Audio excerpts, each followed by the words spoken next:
இதுவே 2024 tentative planar TRP கொடுத்ததில் பார்த்தீங்கன்னா மொத்தம் வந்து எஸ்ஜிடி டீச்சர்ஸ்க்கு வந்தான மொத்த வேகன்சி வந்து 1766ன்னு குறைக்கப்பட்டிருந்தது.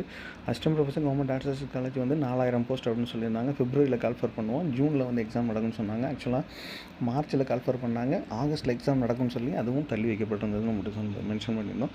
செட் எக்ஸாம் டெட் எக்ஸாமினேஷன் உங்களுக்கு கால்ஃபர் பண்ணணும்னு சொன்னாங்க. இந்த வருஷம் அது மாதிரி சொல்லி நடக்கலை. ஸோ போஸ்ட் கிராஜுவேட் பிஜிடிஆர்பியும் பார்த்தீங்கன்னா 200 போஸ்ட்டு கால்ஃபர் பண்ணுவாங்க. அப்புறம் சீஃப் மினிஸ்டர் ரிசர்ச் ஃபெலோஷிப் மொத்தம் 120. இது போன வருஷங்களில் வந்து கரெக்டாக கால்ஃபர் பண்ணிட்டாங்க. அதுக்கான நோட்டிஃபிகேஷன்லாம் சொல்லியிருந்தாங்க. எஸ்சிஇஆர்டி மொத்தம் வந்து 139 போஸ்ட். மொத்தமாக இதில் டோட்டல்னு பார்த்தீங்கன்னா போன வாட்டி சொன்னதை விட இந்த வாட்டி டோட்டல் கம்மியாக இருந்துச்சு. ஆனால் இதுக்கான எந்த சூழ்நிலையும் இதுவே ஏற்கனவே டிஆர்பியும் சொல்லியிருக்காங்க. இதில் இருக்கிறது வந்து டென்டேட்டிவாக உங்களோட எக்ஸாம் ப்ரிப்பரேஷனுக்காக டென்டேட்டிவாக சொல்லியிருக்கோம், மற்றபடி எதுவும் இல்லை அப்படின்னு சொல்லியிருக்காங்க. இது எல்லாம் இப்போது